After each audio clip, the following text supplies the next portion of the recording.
Hello everybody, how's it going? Ben Gothard here with another Project Egg interview, and today we are talking to Jason Bracht from Indiana. How you doing today, Jason?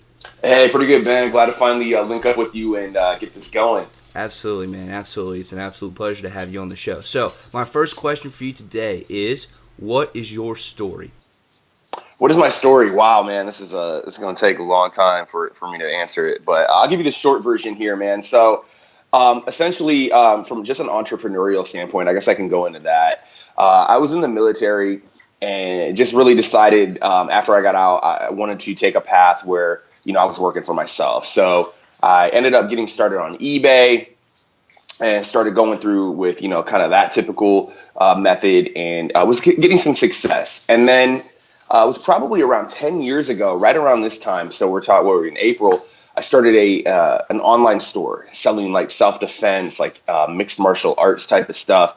And again, this is before the time of like Shopify and Evolution, and where it was really easy to create these stores. So I started this web store up and did it in like a weekend. I just very crude like HTML, right? Throw everything together.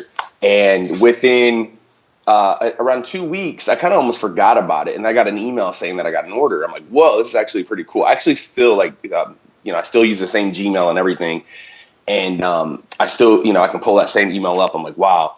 So that was pretty cool. And I'm a big believer, like if you can do something once, you can like replicate it. So if you can sell like one thing, and typically, there's a market out there. So I can just continue to grow the web store. And through the years, that I still have that store to this day. And it's kind of been just sort of a long-term thing that I've had. And so that's one thing that I do. So that's kind of one side of the business operations. And the other side is what a lot of people actually know me for is Kindle Publishing. And that's a whole nother thing. So when my son was born in September of 2013, I was like, okay, I need to come up with another source of income. I want to create something different. And that's when I began to publish books. And I became pretty successful at that. At my peak, I was making like $20,000 a month, doing really well at that. And I ended up, as my dog walks into the scene, they don't understand the interview process here. But so yeah, man, so I got pretty successful at publishing just simple Kindle books. And I started making YouTube videos, man, just showing people what I was doing. And again, that was another thing where I was like, man, no one's going to watch this, dude. If you still watch my first YouTube video, man, it's just ridiculous, dude. Like, it's much like how I'm kind of rigging this interview up, like where right now I've got like my iPad sitting like on a milk crate. Like I just don't have a place to do it. And that's kind of how I did this first video where I set this webcam up on a table, and the angle's weird. It's just crazy. But that video's got like almost like 150,000 views. Something pretty decent for me having a relatively small YouTube channel. So I took that kind of success I was having on YouTube. I just continued to put out good content on Kindle and created a course. And, that did pretty well, and just sort of became an authority in that space. So that's like, I guess, like the quick and dirty version of, my story. I've done a lot of other kind of stuff, but those are probably my main two things that I do. Absolutely, absolutely. So, I want to jump back to your early days when you were a kid. So can you, if you feel comfortable talking about it, can you maybe take us from way back then and kind of go through chronologically of your story from that perspective as well? Oh yeah, man. So, I was born many moons ago to kind of a unique situation. So my mother had me when she was 18 years old. And so my mom and my dad lived together, but they were with my grandma. And my grandma's like the main person who raised me. And so I was living with my mom, my grandma. My dad eventually moved out. He's like, dude, I can't handle this. It's probably too crazy for me. So he eventually moved out. They ended up getting divorced. And so it was me, my mom, and my grandma. And they raised me. And they did a pretty good job. I mean, as far as, basically trying to, have this kind of a dynamic lifestyle with a baby at this point, and, them trying to work.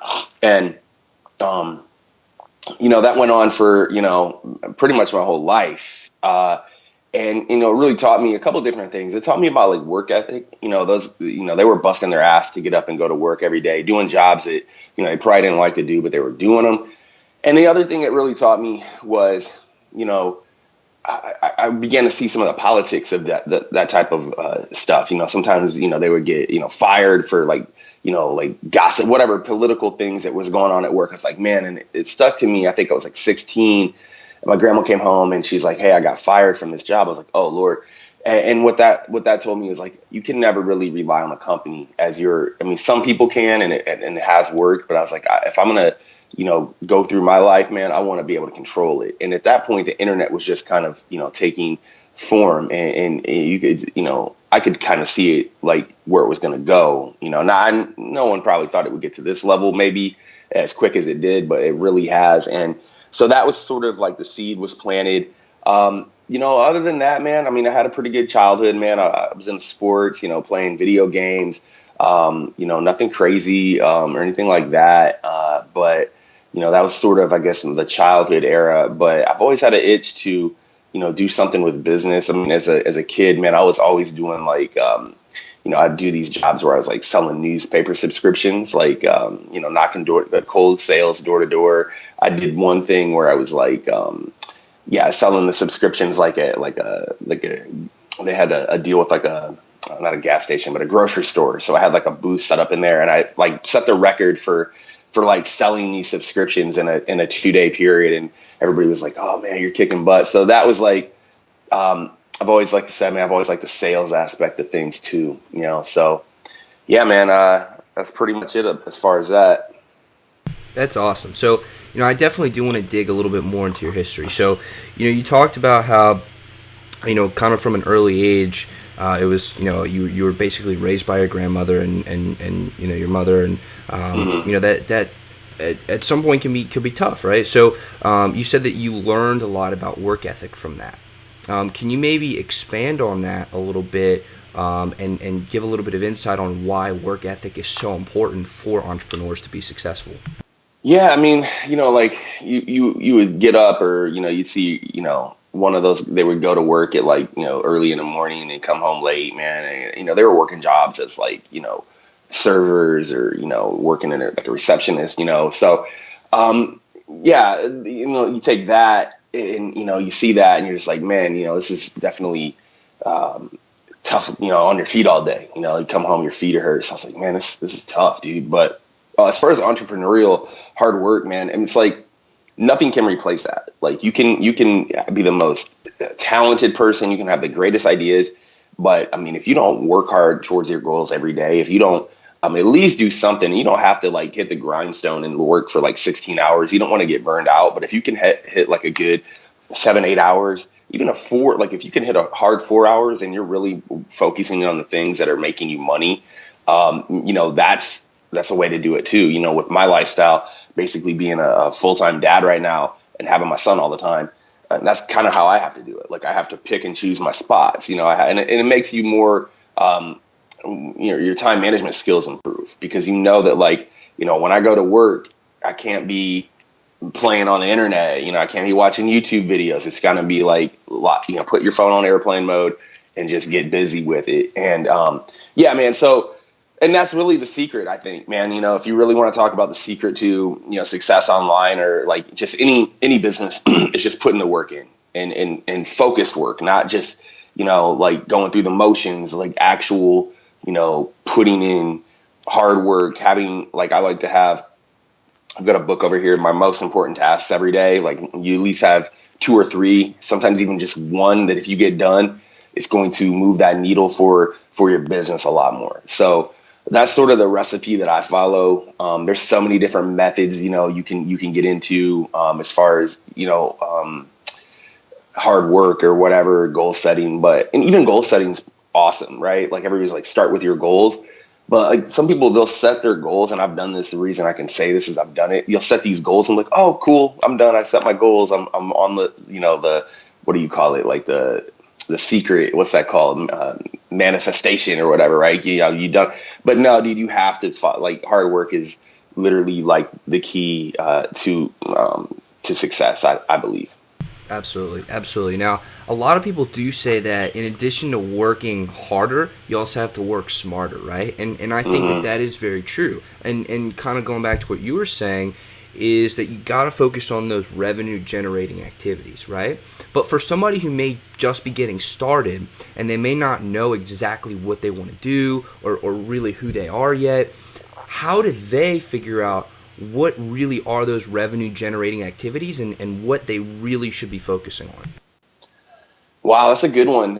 So I kind of struggled with that like last year. So I'll just kind of give you an example on, because it's hard for me to speak for like everybody. But for me, what I started to do was I started to get really inspired by guys like Tai Lopez and stuff like that. I really enjoy his content. A lot of people have a lot of people don't like Tai Lopez, and we can get into that. I always get on my soapbox anytime he's brought up. I love what he brings to the table. But so as I mentioned in kind of my first little diatribe that I went on, I started to become like an authority in self-publishing and somewhat into, being an entrepreneur. People were asking me a ton of business questions. And so it's like, man, I want to kind of create, some version of what Ty does. Okay. So I got really focused on that. And in the middle of that, I'm like, Jesus, man, what he's doing is difficult. Number one, the guy's super qualified. I mean, the guy's, a multi-millionaire. He knows a ton. He's a lot further along than I am. So what I was literally trying to do was learn, and it was, very, it's a growth period for me because I was doing everything. I still do it. But I mean, to that point, I was so, involved in trying to learn to get to the level to teach other people. Right. But I got so focused on the learning process that I was kind of neglecting the money making stuff. So I wasn't keeping up with my e-com stores. I wasn't nurturing my Kindle business. I wasn't, looking at other business opportunities out there that I know I could jump into and immediately do well at, such as like Amazon FBA or, things like that. So my income began to suffer a little bit because I was so focused on, this other stuff, which wasn't really making me money. It was more, kind of a long-term play, and I wasn't focused on the here and now. So, what I guess your question is for other people, you just have to ask yourself, man, what's going to make me income? Okay. So, you always want to have the long term. Like if you have a goal that you're working on or a business that, is not going to be profitable right off the bat.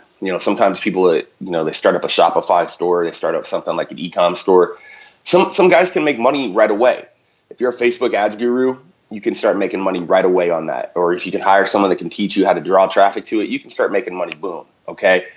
Now, if you're not and you don't have the money to hire somebody, then you have to nurture that store. You have to add products. You have to do some organic stuff. And you can, a lot of my stores are straight organic. So in that case, you would want to focus on, some stuff that's going to start making you money. So when I'm coaching people, I tell them, jump into like an Amazon FBA, jump into an eBay, jumping into, Kindle Publishing, where you can start getting some quick turnover on your money and maybe focus on more of a long term or more of a, I always like to have something where I'm not under the umbrella of Amazon or YouTube. You know what I mean? So focus on that quick money because Amazon and eBay, those guys have already got their foundation already built.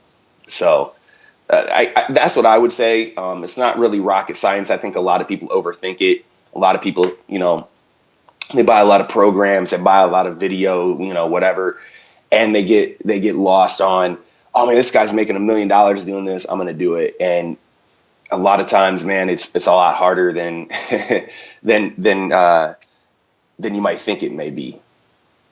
Absolutely. So, I wanna talk about that point in your life where, you said your grandmother was laid off from her job, and it kind of seemed like something clicked at that time where you're like, I want to work for myself because I want to have control over my own destiny, right? Mm-hmm. So what did that feel like when that really happened, and what did that transformation look like in your life? Like, what did it change in your life to where you started actionably taking steps towards making that a reality? Man, I got to tell you, it wasn't like an overnight thing. It was always something. I still remember, like when she told me that, I can vividly remember like where I was standing, what the house looked like when she walked in and told me that. And I was like, Jesus, because she worked at that job like 16 years, so it was just like a real kick in the nuts. So it wasn't like something that I was like, because I was like 16 at the time, so it wasn't like, oh man, I'm gonna start doing something, at that time I was doing sort of the door-to-door sales stuff, which, man, that stuff will give you some thick skin, dude. Even as a teenager, people are sometimes not nice to you, right? So, and you learn how to sell like quick, and you learn to overcome objections and things like that. So I was already kind of doing, at some point back then, I was even making more money than my parents and my grandma at that time, because I was just, as I guess a hustler, a young hungry guy. I was making some of the weeks I would bring in $400 or $500, which was a lot of money for me. So, but man, it wasn't overnight, man. It was really after I got out of the military, but that seed was planted, that is, it was always planted with me that in the military brought some stuff out of me too. We can kind of go into that a little bit, but, you're always, and I love the military. I got some great friends and things like that, and some really cool experiences. But, in the military, you're really not in control of your destiny. If you want to talk about really being, under the thumb of somebody else, man, that is the ultimate place where, you are. And some people love it. I had a love-hate relationship with it. I'm sort of, entrepreneur by spirit, and I like to be able to do my own thing and stuff like that. So in that case, I wasn't able to do what I wanted to do when I wanted to do it. So when I got out, man, that's when I really began to start going toward my goals. So yeah, it was after that, and that's when I started the eBay thing up, and then started the e-com up. So yeah, man, but yeah, it wasn't overnight. Some people out there watching or listening might not be in the position to do it. A lot of people write me up. They're like, dude, should I quit my job? I'm like, man, I don't know, man. I'm not qualified to answer that for you. I really am not. So, you get some crazy questions, man, as you begin to, put yourself out there. You get on YouTube, and I'm sure you're finding that out as well, right? Yeah, absolutely. Absolutely. And, I really am glad that you said that it doesn't happen overnight, right? Like, you may have this idea, you may have this drive, but it does take a while to, figure out what you want to do, get into the swing of things, really figure out who you are. And so I'm really glad that you said that. Now, I want to move to when you did get out of the military, right? You said you started your eBay store and you were doing a few things here and there. But that takes a lot of balls to go out on your own, right? And to just say, all right, whatever path may have been there before for me, I'm doing my own thing, right? So can you give a little bit of insight and maybe a little bit of advice to people who may be struggling to take that step? Yeah, I remember at this point, so I had a job offer on the table. I was at this time, excuse me, the military was doing this thing where they were hiring civilians as Army recruiters. So basically, guys like myself who had done a service, a veteran basically, and they were hiring them because the military at this point, we're talking 07, it was 08 maybe, was in the midst of the Iraq War. So relations and things and recruiting was down. So they're like, okay, we're going to contract this. So I actually went to recruiting school down in Columbia, South Carolina. I graduated from that. And I was supposed to go to like Little Rock, Arkansas, and be a civilian Army recruiter. So I get back home and I'm like, oh boy. And there was like a month period before I was supposed to go down to Little Rock. And at that time I started, tinkering around with eBay a little bit and started, getting some pretty good success. Back then it was a little easier, man. There wasn't so many people on there. So you could, throw some products on there, man, and really get cooking. And so, yeah, man, what would I say to people, man, on the fence, man? I would say that, because that was your question, right? What would I say to people who have that decision to make? So, man, I guess really the main thing you have to look at is life is super short, and you just never know what the opportunities you're missing out. It's called opportunity cost. So, like, yeah, you could go ahead and, maybe piddle around doing something for a year or a month that you're really it's not moving you towards your, I'm assuming most of your people are, either aspiring entrepreneurs or currently are. So, doing something else, what opportunities are you missing out on?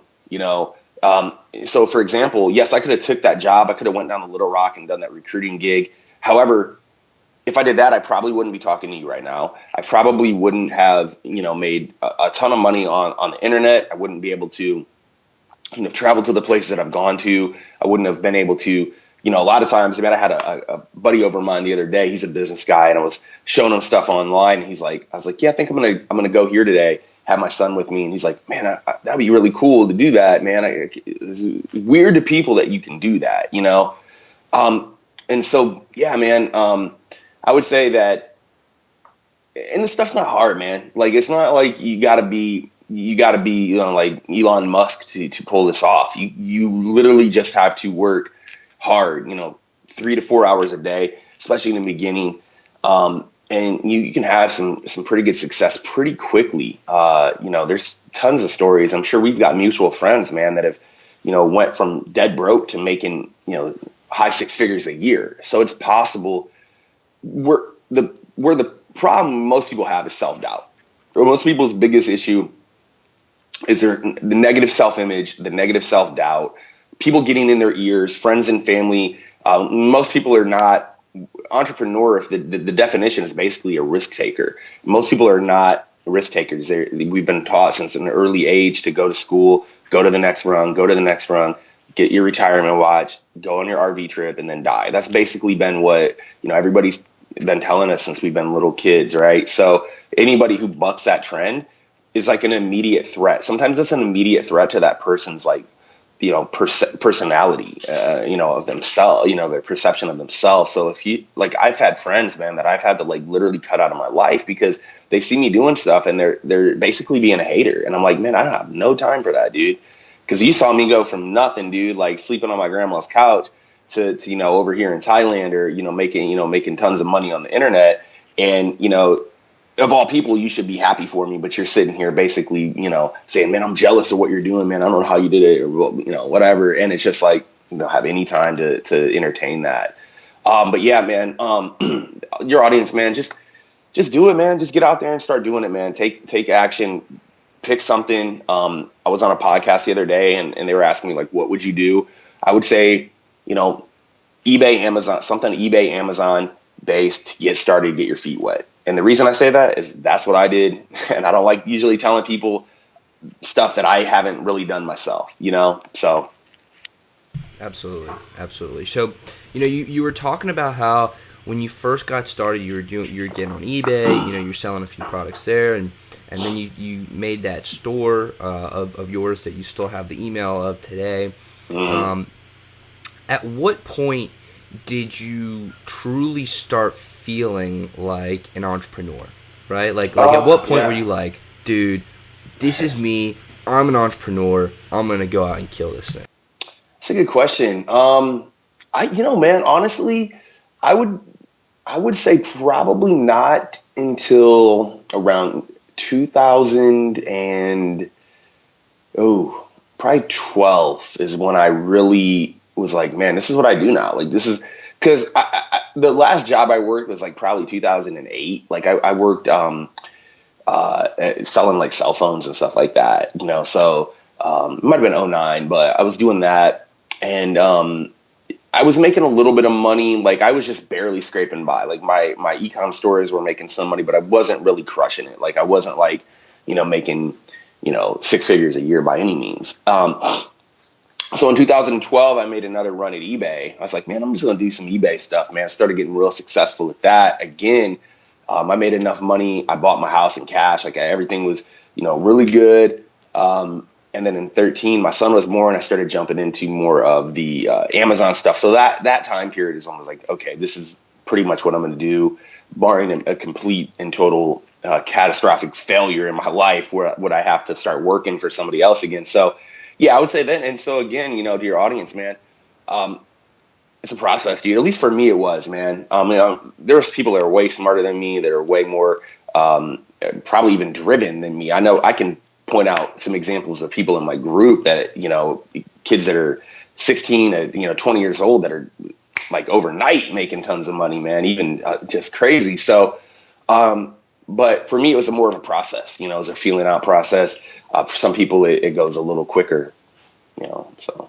Absolutely. So, I want to talk about that time in, I believe you said December of 2013, when you really started going full steam with Kindle.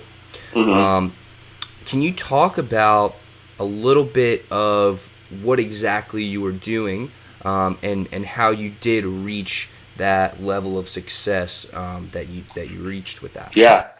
So yeah, around that time, was messing around on YouTube. I saw a couple of videos about Kindle Publishing, and the guys were basically saying, okay, you can publish these books on Kindle relatively easily.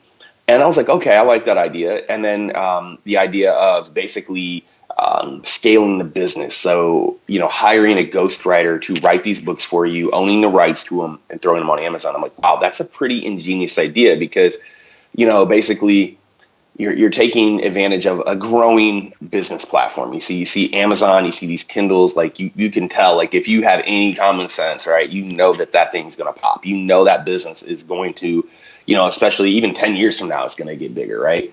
So, so I was like, man, that's pretty cool. So I started taking action. So what I did, I actually wrote my first book by myself. I wrote it on drop shipping, which is like an e-commerce kind of methodology.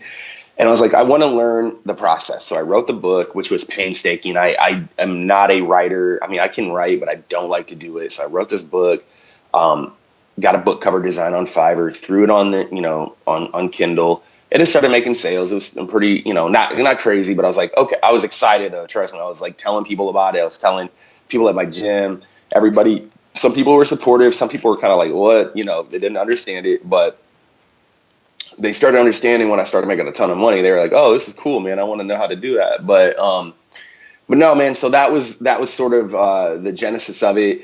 And then I went on Elance, it's now Odesk, and I hired a couple writers, and I started coming up with like book ideas and whatnot. And kind of long story short, within 6 months, I got up to making about 10 grand a month, relatively quickly, and I probably had like 50 or 60 books at the time, so I was just churning out books. I was just like, okay, this is a math problem. I'm like, a lot of people again, this is kind of a theme here, people overcomplicate it. They're like, dude, like, how do I make money on Kindle? I'm like, well, you can have one epic book. Like if you're a good writer, there's guys that write really good books. There's a guy that I follow, Steve Scott. He's got a bunch of really good books. Have you heard of him? He's got a bunch of really good books. I have not. I have not actually. Okay, so this guy Steve Scott, he's got a bunch of books, maybe 20 or 30, like that he wrote himself, really high quality. You can go that route if you have the talent to do that. But for me, like, I don't. Like, I'm not as good a writer as him, and so I don't even want to pretend to try. So I was like, okay, how can I make this work for me? And I began to just scale the heck out of it. I probably got 250 books. There's people who have way more than me. But it was just like, the more books that I put out, you want to focus on good stuff. You don't want to put junk out. But I was, getting these books done. Some of them were better than the others. Not everything's going to be like, Shakespearean, whatever. But a couple of them, do really well. And the 80-20 principle, I get so wore out. Everybody talks about that. I roll my eyes and like the 80-20, I'm like, oh God, someone's talking about the Pareto principle. But dude, and in some ways I like it, but it is very true in business. And I can look at my e-com stores. I can look at my Kindle business, and 20% of my books make 80% of my profit all day long. So you just have to keep plugging away. You just have to keep putting books out there. Sometimes I put books out that I'm like, there's no way anybody's going to buy this book. I'll tell your audience, I did a book on, a lot of my books were on like natural cures and herbal remedies and stuff like that. I still love that type of stuff. So I knew a little bit about it. So I had a book written on honey, like medicinal honey, like what you can use, benefits, whatever. And I told a buddy of mine, I'm like, I'm going to put a book out on honey. And he's like, what, dude? No one's going to buy that. Freaking thing went semi-viral, dude. I was like 4,000 in the paid store, meaning there was only 4,000 books at that period of time in the world on Amazon that were selling more than my little book on honey. And I was pretty proud of that, man, because like, dude, there's probably like 18 million books on Amazon. I don't even know there's tons of books. And so that book to be that high up there for that long was like, wow. So you never know. And you never know in Kindle.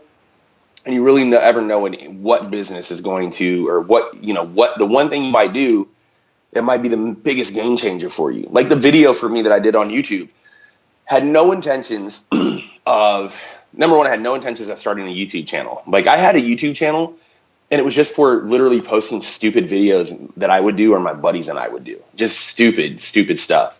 That was like the reason I had it. And then I threw this video on there, and people started watching it, and I'm like, oh my Lord, like what the hell, dude? So you never know. So just try to do something, and keep trying until something hits. Something will eventually hit. If you're doing something at least halfway decent, if you're not being a complete dumbass and just like trying to like scam or like trying to like, offer no value, then something will eventually pop for you, Absolutely. And speaking of value, I very much do appreciate all the value you provided on this interview so far. But I think we can take it up to the next level, right? I think we can up the game. So I want to talk a little bit more about Kindle Publishing, and I know you're probably bored to death with it. People probably ask you that all the time. But for people just getting started with it, right? And kind of the approach that you took, that you were talking about, was you get people, writers to write a book for you, and you publish it. So you're acting as a publishing house, right? Right. What are kind of the steps, if you had to maybe boil it down to a few beginner steps that people can take to get started with that today? Like they can take these actionable steps immediately and start putting out books. I'll tell you the quickest, easiest way to do it, man. This is like the golden method I still do to this day. Go on Amazon, go to the Kindle store, just Google Kindle store, right? Boom, you go in there, go to the top 100 bestsellers, okay? And you can do it two ways. You can look at the top 100 bestsellers, and you can also look at the top 100 free books. I'm not going to get into the difference of that right now, but just research those. Figure out which ones are selling the best, okay? Then you want to find one that you think you might be interested in or you think might work, okay? So you want to find a book that's doing really well.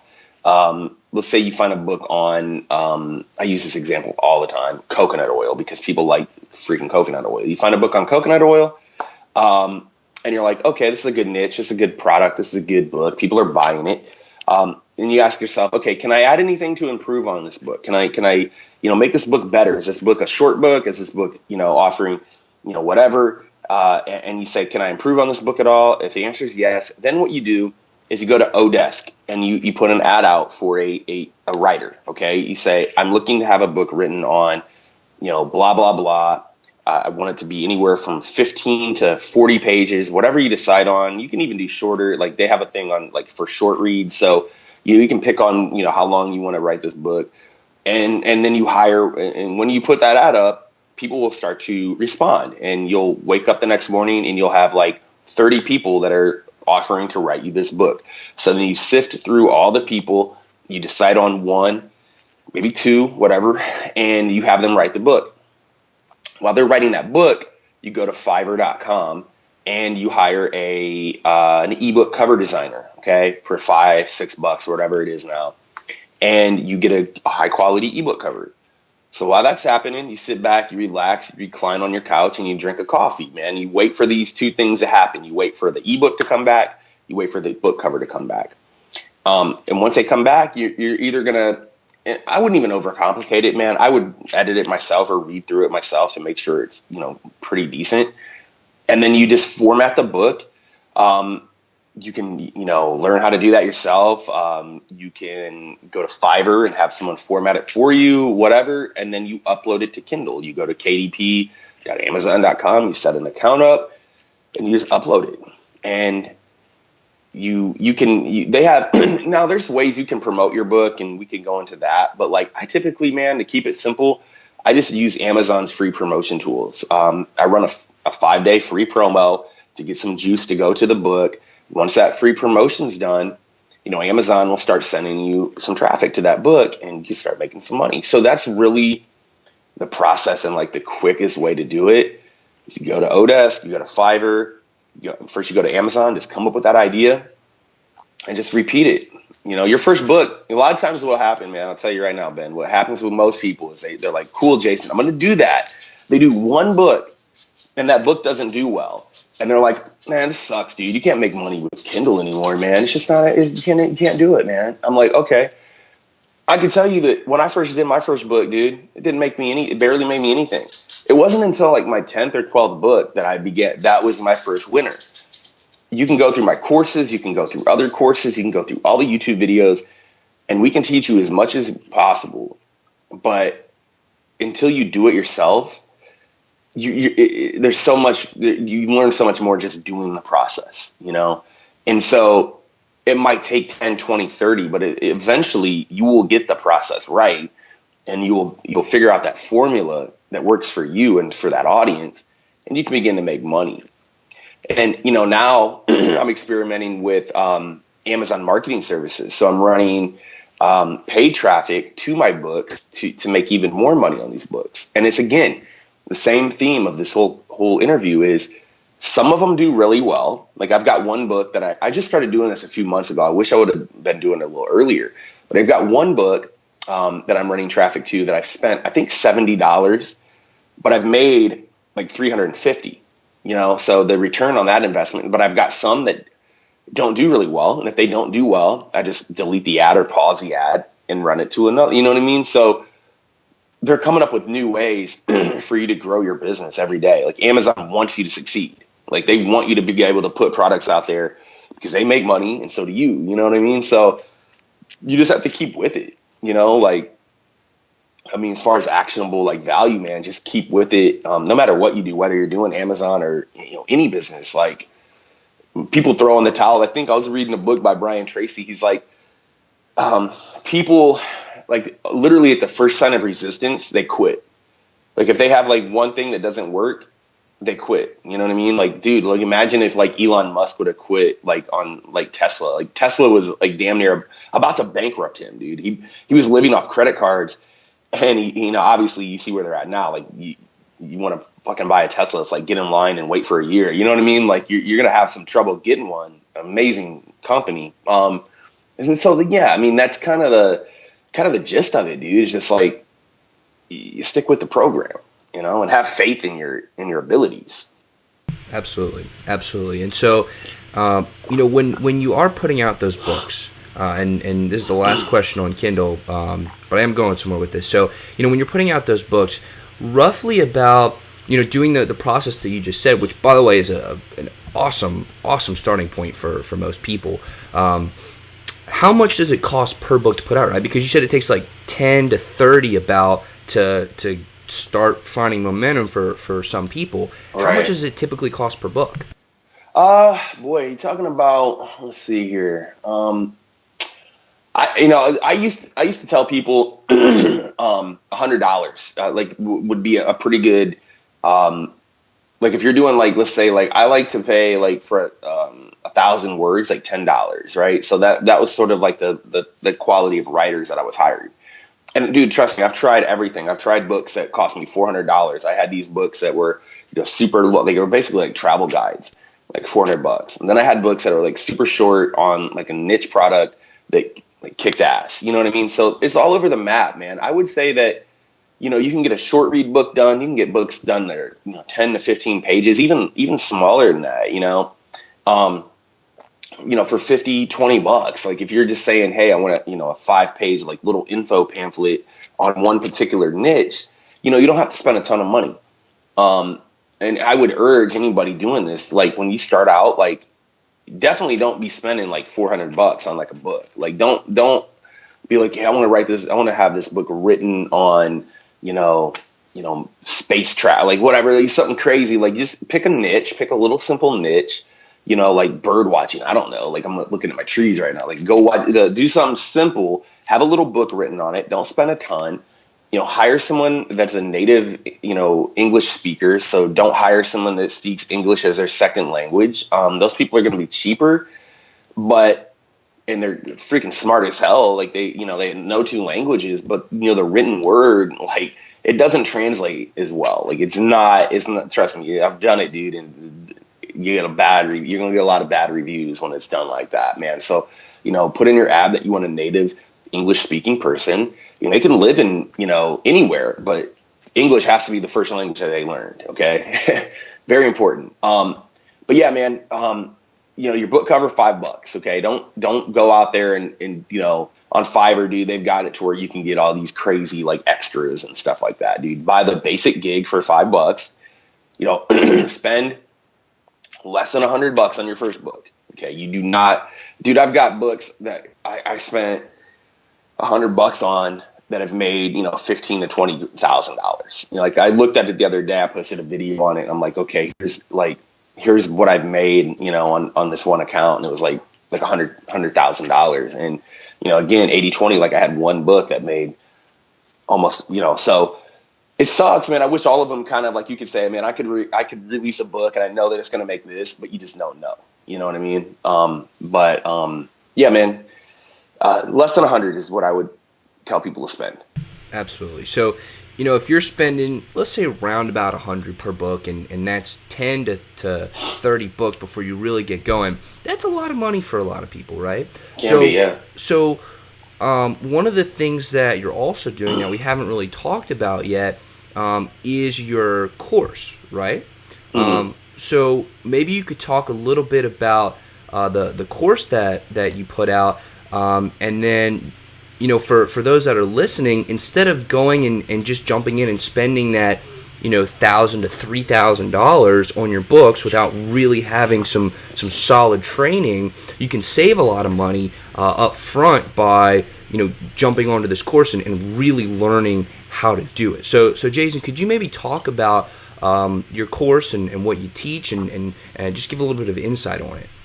Yeah, so myself and Dale Roberts, I don't know if you've had him on yet, or plan to have him on, but good friend of mine, man. He ended up linking up with me in Chicago one time, and we started working on Kindle together, and we're doing some stuff, and I was like, man, that's a sharp dude. So when I was coming out with my course, Self-Publishing University, I looked at Dale, and Dale was, he had like 5 or 6 at that point bestsellers under his belt. Like the guy was just crushing it in his niche, and he was writing the books himself. So I said, okay. I hit Dale up. I'm like, hey man, would you like to partner up with me? He's like, sure, man. So we put this course together that really combines the best of both worlds. It combines what he knows as a best-selling author, and then it combines what I know as someone who's created like this, publishing business. And so we've created this course, Self-Publishing University, where we've got like 100 freaking videos in there that will teach you everything you need to know.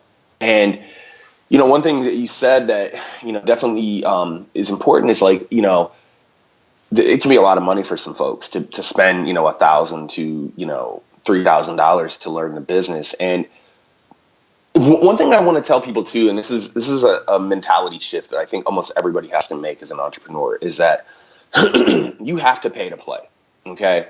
Like, it's just like college, man. People will go to community college or like any college, and they will not bat an eyelash at, racking up $100,000 in student loan debt because they don't have to pay that money up front.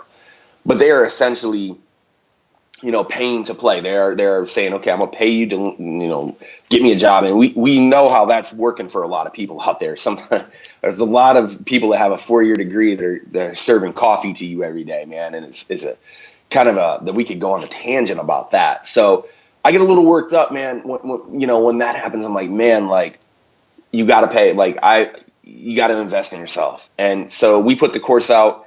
I priced it at $600. A lot of times, you get on these interviews and people are like, go to this link and this and that, man. It's $600. But man, I'll tell you what, that's the price of a one semester at like community college. They're going to teach you like, math 101 or like algebra 101. You know what I mean? So this stuff right here can change your life, man. We've had some people go through the course that are kicking butt, have got a lot of success at it. So yeah, man, it's definitely a full course that you can, your audience can learn from and begin to get into this business and hopefully make some good money. Absolutely. And any of the people out there who are interested in this, I'm actually going to put the links either below in the description or however you're consuming this content. It'll be readily available to you. I definitely highly encourage you to go check out that video. Dale was actually interview number 5 on the show, and so it's kind of cool that both of y'all have come on the show too. So that's kind of a cool thing for me and hopefully for the audience as well. So again, I highly encourage you to check that out. Just think about it, right? Because it's $600 that you could be investing in yourself, and like Jason said, that is like one semester at a typical university, right? Except when you go to a semester at a typical university, usually you don't get to keep all of that information, right? You get to keep what you write down and maybe the textbook. But if you go to this course, then you have these, what did you say, like 100 plus videos or something like that? Yeah, we've got like 100 modules. Excuse me. Yeah, 100 modules in there that, are anywhere from 10 to 30 minutes long. So yeah. Right. And so not only do you get all of that content, but you get to revisit that at any point you want, right? So you don't have to go reach out to the professor who you may or may not get in touch with, and you just have all of this content readily available at your disposal. Again, $600 versus like $3,000 to get started. It's kind of a no-brainer. So again, highly encourage you to check that out. So Jason, I want to talk about what else you're doing right now, right? Because we talked about your past. And we kind of dug through that, and there was some great value in that. So again, thank you. But what are you truly focused on right now? Where does your passion lie at this moment? Right now, the two things that I'm focused on are very simple, man, and it's the same thing. It's going to sound boring. It's Kindle Publishing and e-commerce. Those are the two things that because I learned from last year that I have to focus on the money. I have to focus on the stuff that's making me money. So. Those are the two things. And like, I went through a long period where I kind of neglected Kindle because I was teaching it, and I didn't want to be directly competing with the customers that, the people that were buying my courses. I'm like, yeah, but then I was like, man, that's kind of a scarcity mindset. Like, my people and anybody who does this can be successful. Like, it's not like I'm gonna like be some ominous force that's just gonna stop everybody from making money. So I was like, okay, get over yourself, dude. Like, you can keep doing it. So in the middle of revitalizing that business, you're growing it up, growing it back to making 10 to 20K a month, and that will happen. I mean, it's just a matter of when. So then working on that, and then the e-com stuff, so creating new stores, getting into new niches. As you can see, I'm rocking a pretty gnarly beard right now. So created a store on, selling beard care products. I created a store on selling sort of Zen and yoga type of stuff. And, obviously I have other stuff going. So those are the focuses that I have. And, is that my life passion? No, like, I have other things that really, get me pumped up, on other levels, but those are the two things. They're going to be the catalyst that drive me to even higher levels, So yeah, man, it's boring. I wish I could say, man, I'm working on, I'm trying to like create this new, like, amazing thing. And I'm like, whatever's going to change the world. But honestly, man, I gotta go with what I know. And I gotta go with, the things that I've already been successful for me, and just sort of double down on them.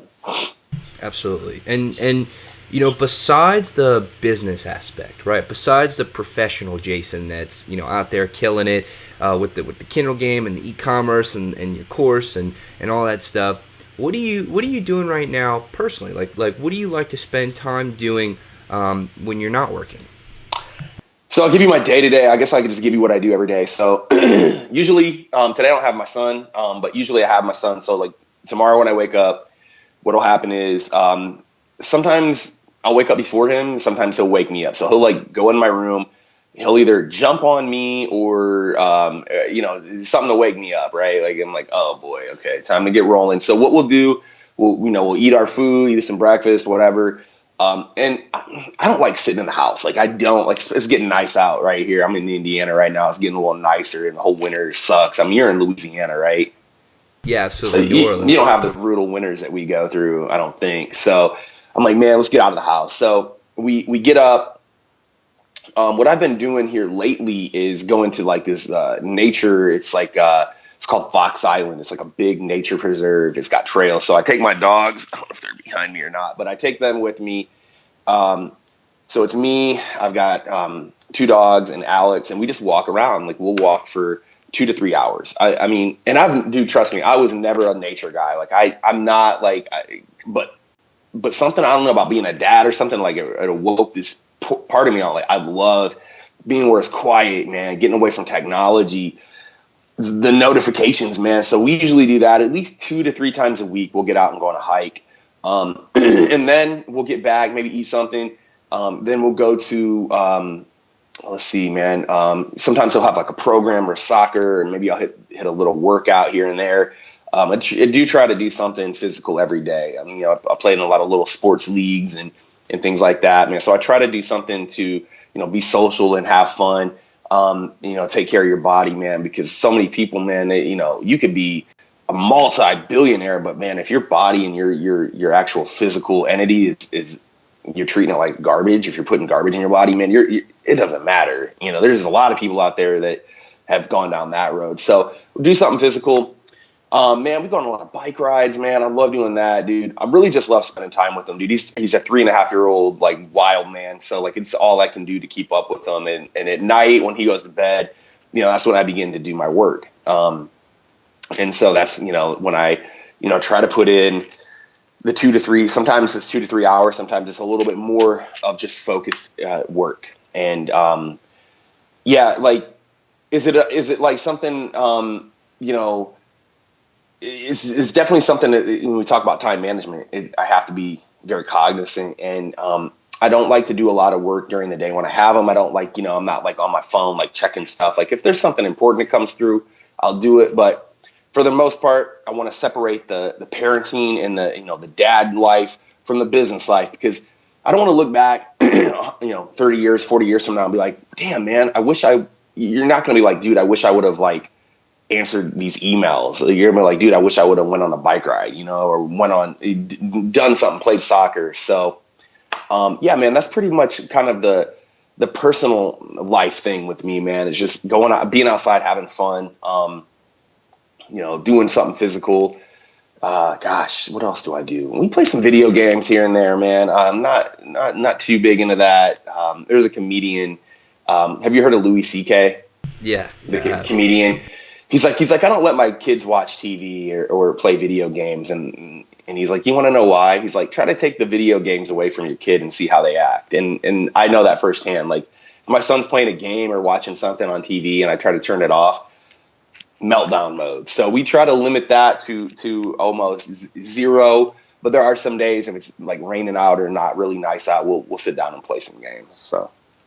Absolutely. So, I always like to ask this question because I really think that it gives a lot of insight into personally who you are. But what is your purpose? What is your driving factor? The reason that you get out of bed every single day. What is that for you? Really, I would say to set a good example for my son. I would say that is probably the ultimate thing. I want him to be like, when he's like 18 or 15, to be like, man, my dad fucking killed it, man. My dad was like just a gangster. Like he was the best dad, but he also gave me the best life I could possibly get. And so that's like my thing is like, cause I didn't have a dad growing up, man. I didn't have like a good like foundation like that. So I wasn't even sure I was going to have a kid, man. I wasn't, I wasn't like one of these guys, like I want to have a huge family, but I ended up having a kid and it's an awesome thing. So that's what really motivates me is like, how can I be the amazing dad? And what that does is it also makes me become a better person, because when you're in charge of keeping a human being, like basically keeping them alive and making them thrive, it makes you a better person. It makes you question things on different levels. It makes you see things,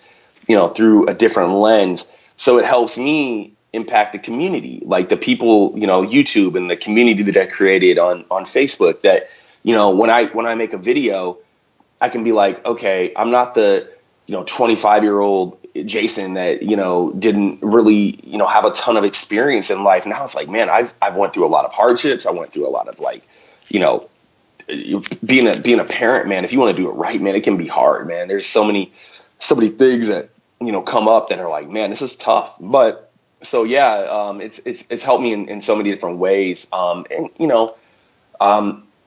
Giving back to the community too. Again, sometimes, man, I go through a kind of a love-hate relationship with YouTube. Sometimes I'm like, I've got videos, man, I've got stuff out there. People start liking it. But I'm like, dude, I want to do another video or, and whatnot. And then I'll get like an email or like a Facebook message from people. Typically, it's like I check my Facebook messages because I've got like a fan, quote unquote, I'm using air quotes here, fan page that it's my name. It's just Jason Bracht. So sometimes people will send me messages to that particular page and I don't check them. But then sometimes I'll check them like once a month and I'll get like 3 or 4 that are like, hey, dude, like, you've impacted my life. Appreciate you offering value, blah, blah, blah. Like, it's super cool. So that keeps me motivated as well, Absolutely. Absolutely. And, I do think that was really impactful what you said about, just nurturing and when you're nurturing somebody else, whether it be your community or whether it be, your child, you really start to learn a lot more about yourself too. And I think that's really powerful. So, we talked about what you've done, your past. We talked about what you're doing now and where your focus is, and we talked about your purpose. But I want to talk about the future, right? I want to know, where are you going? What are you doing? What do you have in store moving forward? So what I want to start doing in the future is I want to get into some investing. We'll talk about business, maybe some personal and future goals. But right now, I read a ton of books. I really listen more often than not audiobooks nowadays. It's typically I like to have something going on up here when I'm like working out or whatever. And what I'm learning is that if you look at the most wealthy people in the world, billionaires, what are most of them doing? They're investors. They're investing in some entity. They're in either the stock market, angel investing, whatever. So I think that's the next level for me is, to be able to accumulate some wealth via this, entrepreneurial lifestyle. But then how can I grow the wealth? Okay. Because essentially what investing is like saying, okay, you've created this crazy business, this pharmaceutical business. I'm going to give you some money to your business and go kick some ass and make me some money too. So you're basically kind of just investing. You're banking on someone's business that you don't have to start. They've already done all the hard work. And the reason I'm doing this is because I've got a good friend, or the reason that this is like one of the future goals, I've got a good friend that's doing it right now. And he's sort of teaching me some of the ropes on it. He's like, dude, it's really, it's complicated and you're putting your own money on there, but it's really just research. You're researching companies, you're doing your homework, and then you're saying, okay, here's some money.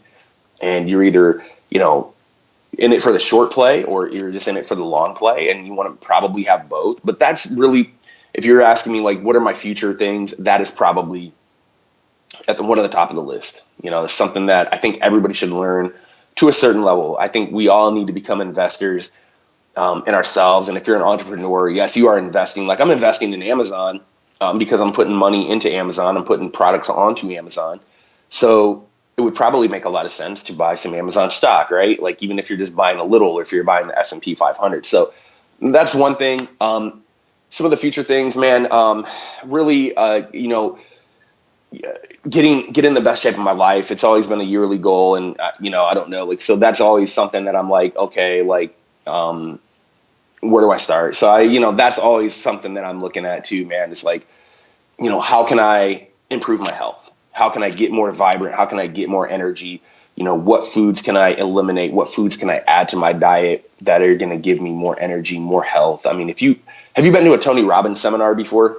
I've not had the pleasure of doing so, but one day soon, hopefully I'll So attend one. If you go to one of his seminars, dude, like UPW, look, dude, I've been talking to you for an hour. I'm like, oh my God. I'm like, I'm tired. Not that it's like a drag talking to you, dude, but like if you're talking and you're passionate about something, and hopefully that's coming through to the screen right now, man, it takes, it's not hard, but dude, it definitely takes its toll on you.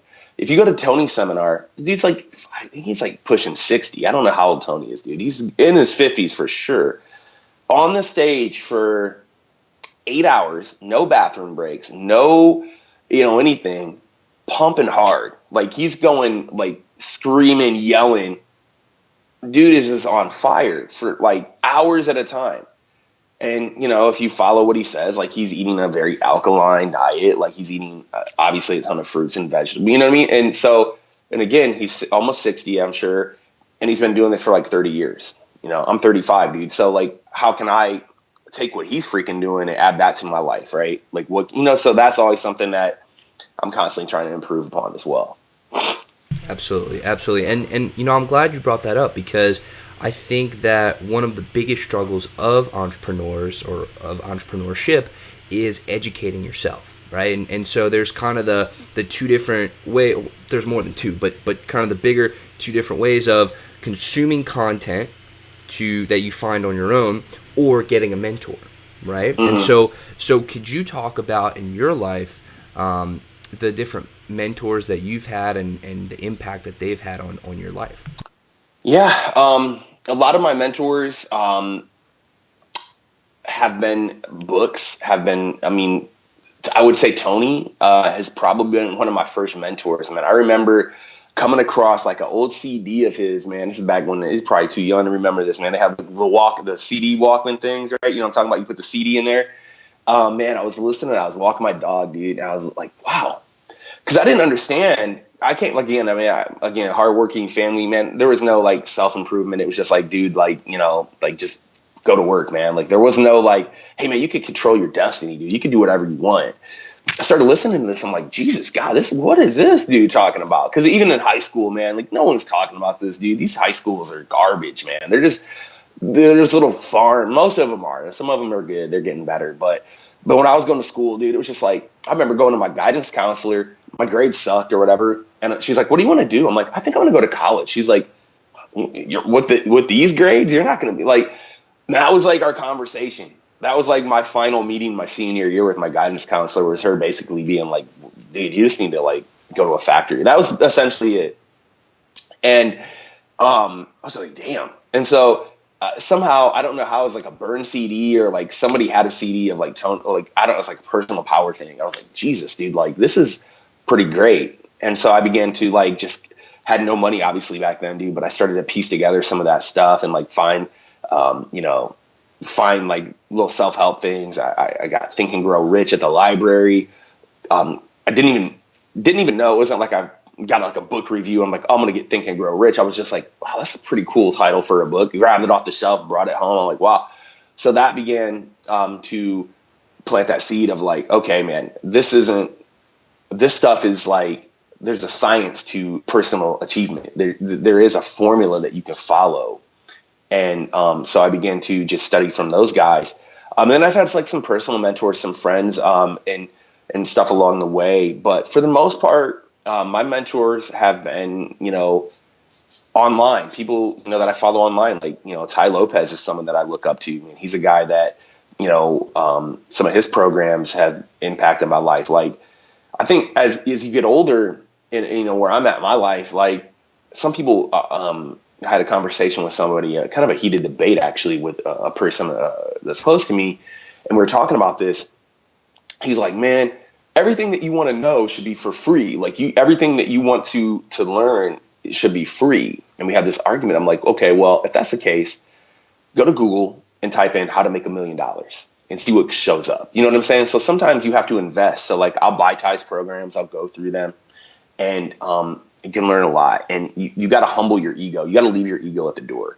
Because even me, like I've had some success, but like I'm not like where I want to be from in a lot of different levels. So I have to humble myself and say, I don't know everything. Can I buy something, or can I, the greatest thing that you can do, the easiest thing you can do, the biggest return on your investment is a book or an audio book. Because you're basically finding something or getting something that someone has usually, especially like nonfiction, spent their whole life learning and putting it into a book for you to digest, and it's going to cost you $20 or $10 or freaking $12, whatever, you know what I mean? Like, yeah. So those are my mentors. As I progress through this journey, I'm probably going to start hiring out people. I mean, hiring, paying for the coaching and things like that, because I've done coaching and things, and I see the value in it. So, I'm always looking for, so if anybody has any recommendations, man, drop them in the comments of coaches or people, man. I'd definitely like to, take a look at that. Absolutely. Absolutely. That's fantastic. So I just have a few more questions for you.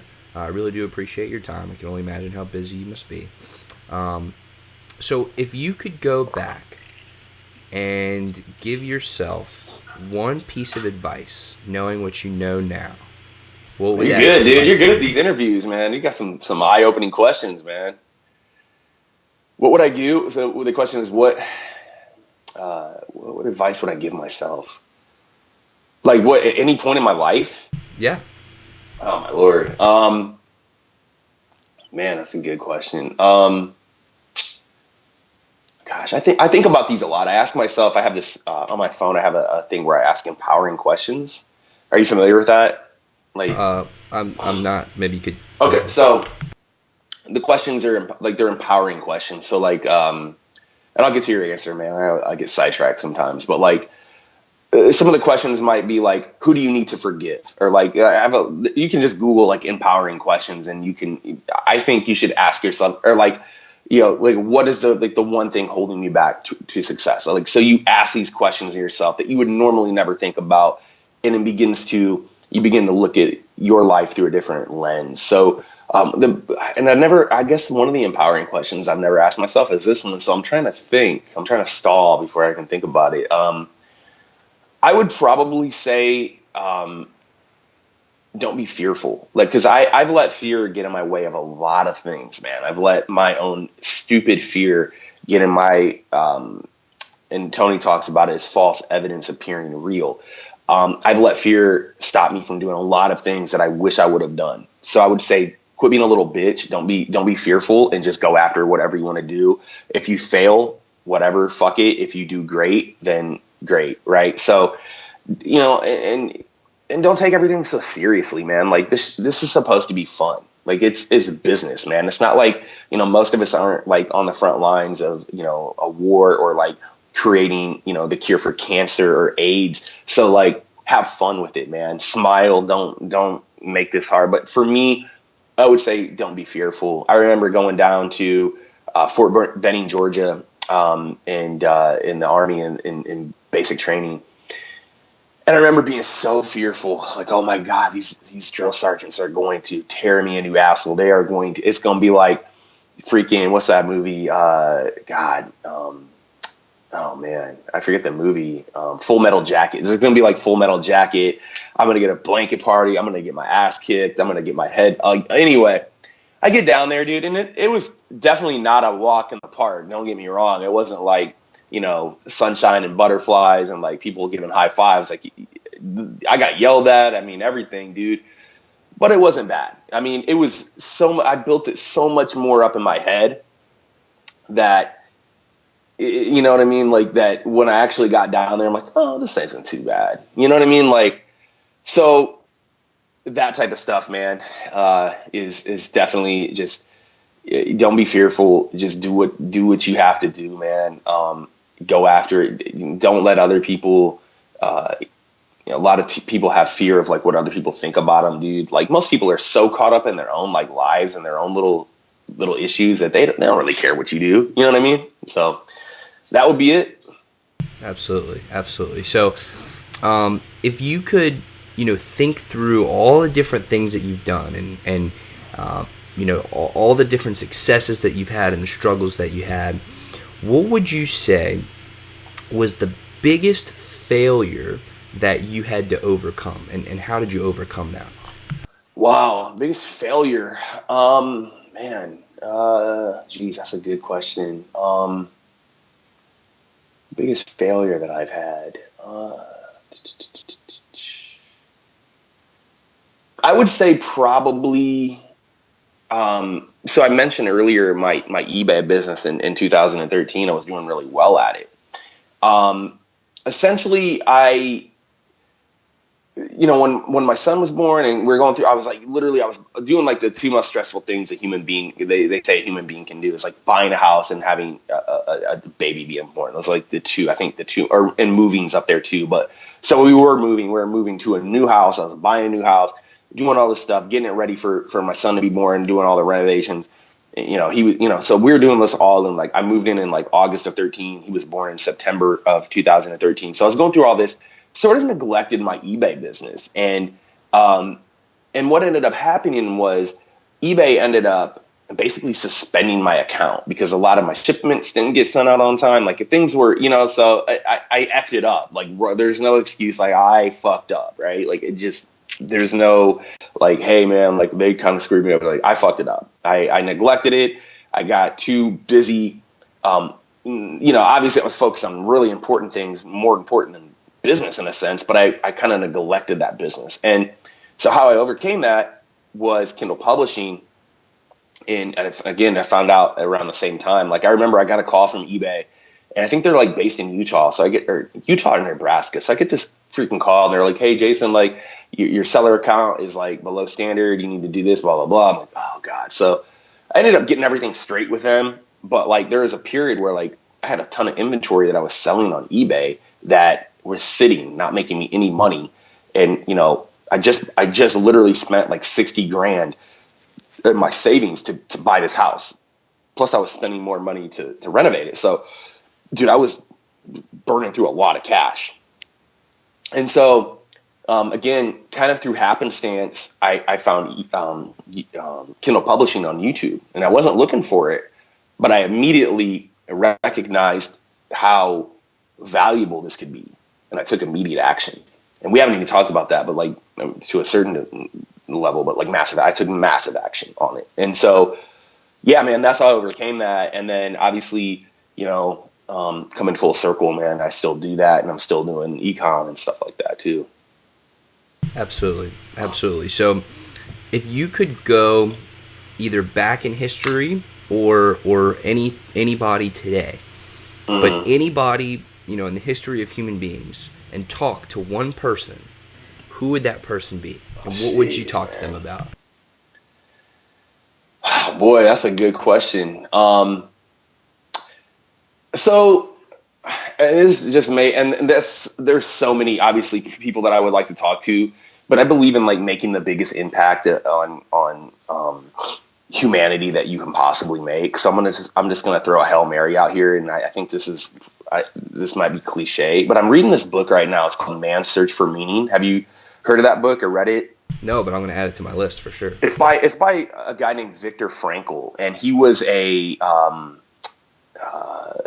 prisoner in a concentration camp. Okay, and so I'm reading this book, dude, and it's actually an audiobook, but it's definitely not a light listen. Like I'm like driving around listening to this shit. I'm like, God, I'm getting depressed. Like, he's going through all the stories of like how bad it was in these camps. So like, I mean, I don't know if I would have the pull to like obviously like persuade this guy, but like, could I go back in time and talk to Adolf Hitler and be like, dude, like, what the fuck? You know what I mean? Like, when he was like 50, I don't know, like when the shift took place where he, got these ideas, but if he wasn't listening, I would just fucking shoot him. You know what I mean? Like, if he wasn't feeling me, I'm like, cause like, you listen to this book, and Viktor Frankl, like spoiler alert, but he overcame, and he got out of the Holocaust. He got out of the camp and went on to become just an amazing individual. He survived, but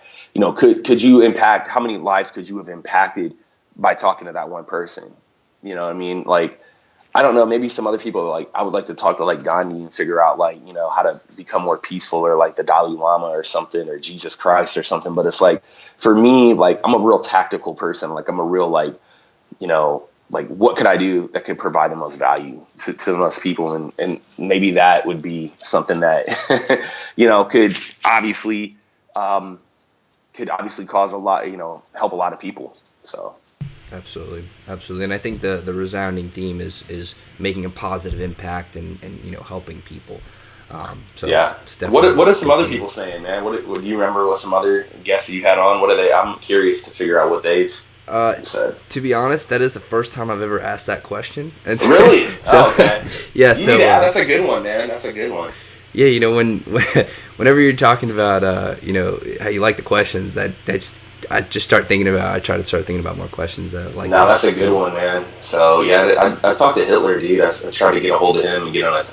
I actually asked this question to a friend the other day. I was like, I asked her, I go, if you had a time machine and you could go back to any time period, what time would you go back to? And she was like, I think she said something like the 1930s. I'm like, dude, like, no, like, why would you go back to the 1930s? Like, there's so much. I mean, I'm sure that would be cool, but like, dude, why not go back to like the dinosaur era?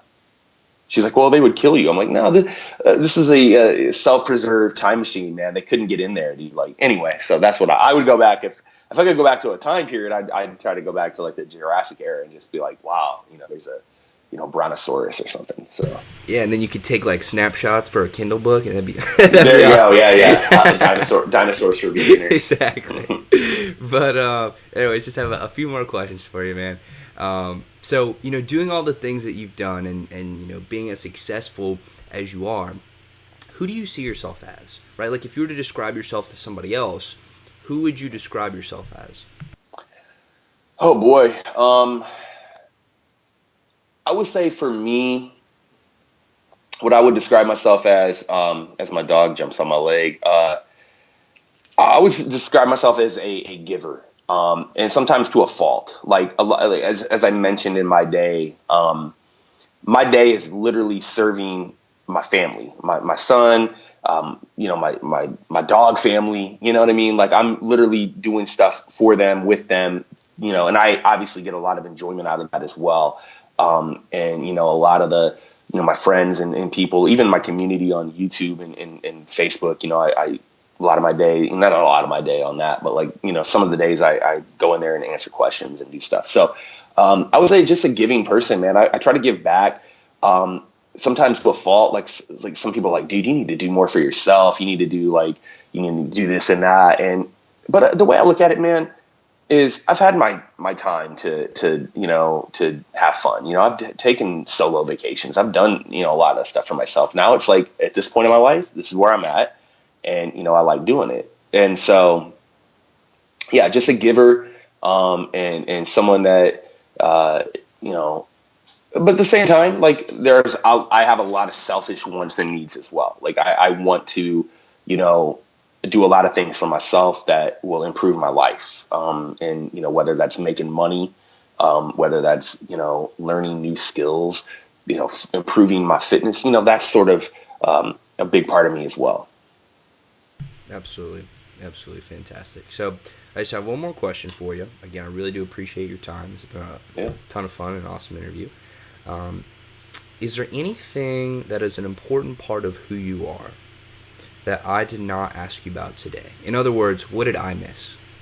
Man, I think you covered most of it, man. I feel like it's like I'm on the couch at a shrink's office, man. I'm going deep into the psyche of Jason Bracht here.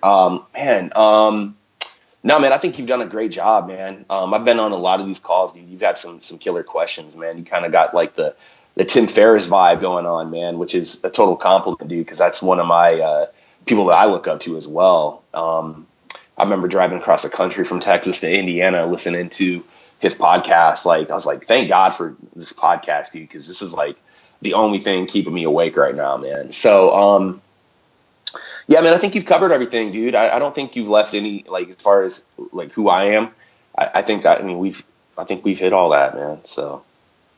Awesome, fantastic. So, Jason, I really do want to thank you for coming on the show today. It has been an absolute pleasure. The value that you provided and the experiences that you shared, I really do appreciate you speaking so genuinely and from the heart.